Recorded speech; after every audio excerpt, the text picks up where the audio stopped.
Yo, what is up, guys? Welcome to the weekly reset with yours truly, Mr. Gravespire. Yeah, welcome.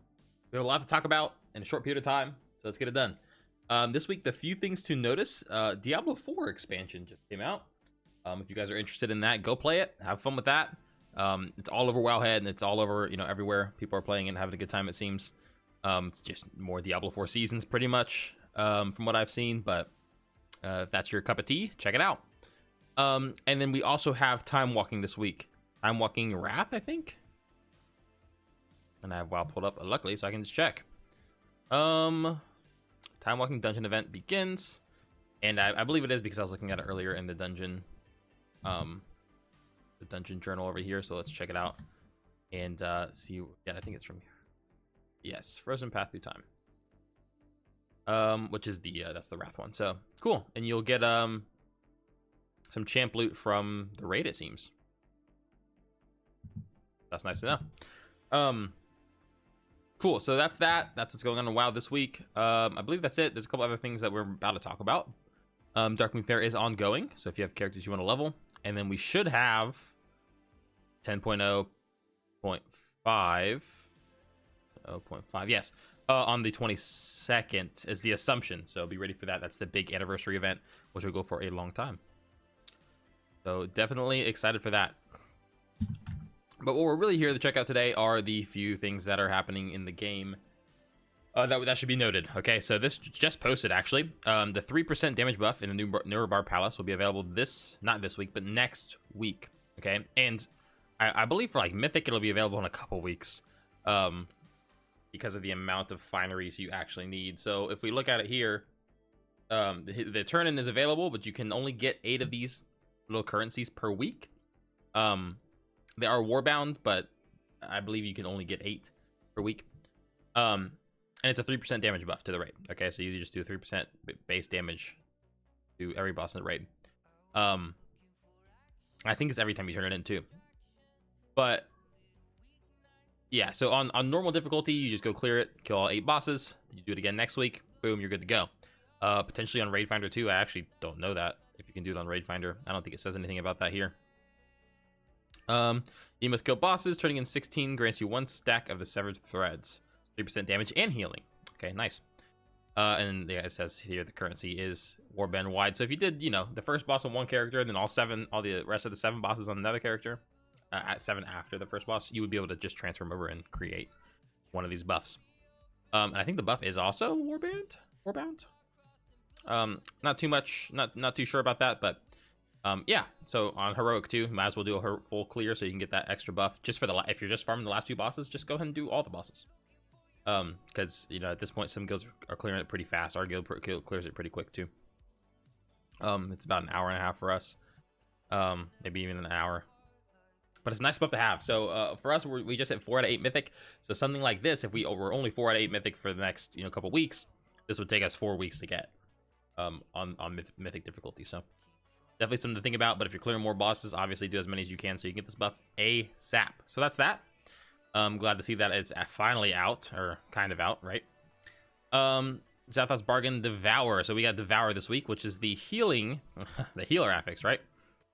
No, but you can use dispels too for it, and you get a nice crit buff. So here it is right here. This week's +2 affix is Zathoth's Bargain Devour. Zathoth periodically summon a void rift on players for 15 seconds. This can be dispelled by any dispel. All right, so if you have anything that could take off a dispel, I believe that's like Pally Poison Cleanse, anything that would dispel. Some shamans have dispels. Obviously all healers can help you out with that one. But you'll get what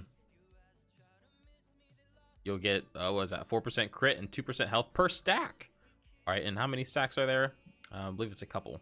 I guess it's 5, right? Because there are 5 of these on here, so you get 1 stack per dispel.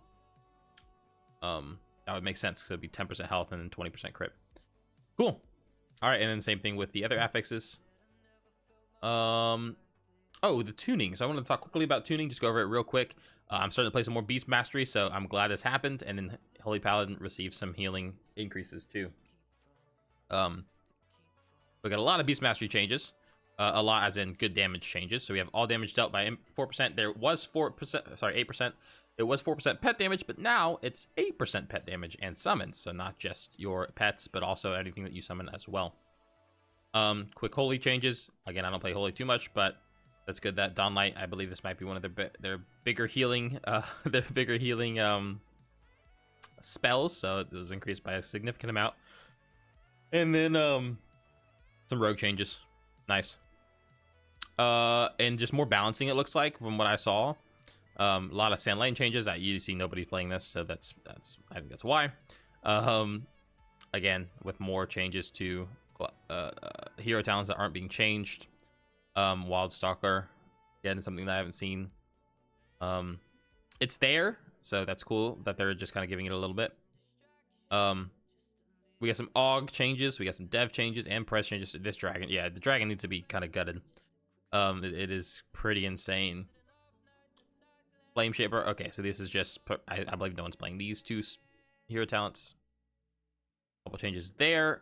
Beast Mastery. So these are other changes. So other than these two changes that we just saw, there's also these two changes. So then reduced to 2. Okay, so that's a big change. And then kill command increased by 18%. Wow, that's fairly large.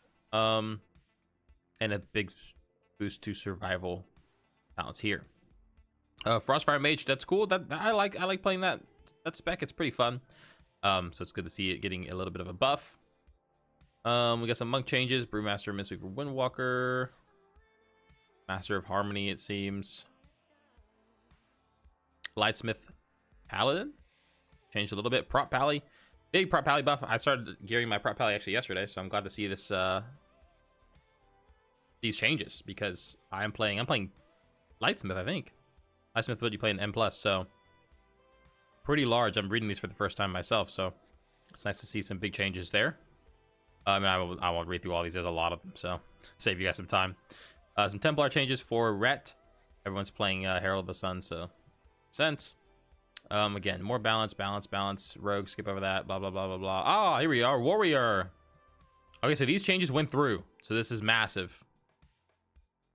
Because now, Mountain Thane should be slightly better than Slayer in full AoE scenarios. As in, you're always pulling packs, you're always in AoE. Because we got more reduced damage to Slayer. Because they're just, I don't know, they just want Mountain Thane to be on the same level. But the problem is they're bringing down Slayer to Mountain Thane's level, and then like here's Mountain Thane and here's Slayer, right? They're putting Slayer down here, right? And then only bringing up Mountain Thane like here. So is that needed? As a warrior guy, no, man, leave him how it is. But that makes sense. And then so these Mountain Thane changes for Chess Warrior is absolutely insane, because that means Prot wasn't changed at all. Only thing changed was that they gave 8 rage instead of 10 rage, but they are still getting lightning strikes damage by 24%, Mountain Thane ground current by 25%, and then they're getting 3 rage from this. Was 5. Okay, so that's just a balance change, and then increasing the damage by revenge, right? Revenge and execute by 25% instead of 15%. So they just straight up buffed Prot that was already freaking insane. So Prot might be the move if you're gonna play a warrior. Just at all. And if you're gonna play DPS warrior, you just have to play Fury. And if you want burst AoE, you still play Slayer. But if you want to deal kind of a sustained amount and always kind of have something up and always be clicking buttons, Mountain Thane's your guy. I think it's pretty. Mountain Thane's really fun. I just wish it did a little more damage. Because again, you're just spamming instead of playing Whirlwind, you're playing Thunderclap. And some PvP changes. Cool. No need for these, I don't think. Oh, get a little buff to arms. Nice. And buff the D stance. Cool. All right, and the last thing we're gonna talk about is the Zephyr's Lair change, bro. They said fun detected, get rid of it. So will the upcoming vault still provide? Yeah, okay. This kind of makes sense because Zephyr's Lair, it's not a set difficulty and it's supposed to be just like a challenge. So seeing it not fill up, it had to have been not intended, basically, is what I'm trying to say.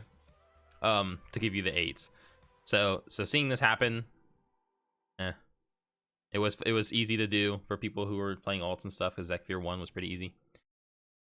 But as you can see, we can no longer do that. So now you gotta do your 8s. It is what it is, but at least you can get your champ gear, I guess, on alts and stuff if you can do them. They're fairly difficult to do on anyone lower than like 60 eye level. Like, then you have to actually kind of try. Can't just roll it in there. If you're a tank, you could just do whatever you want. But for DPS, yeah, you kind of have to plan ahead. But that's about it, guys. Hope you're having a great time playing the expansion. Again, we got more stuff this week to do.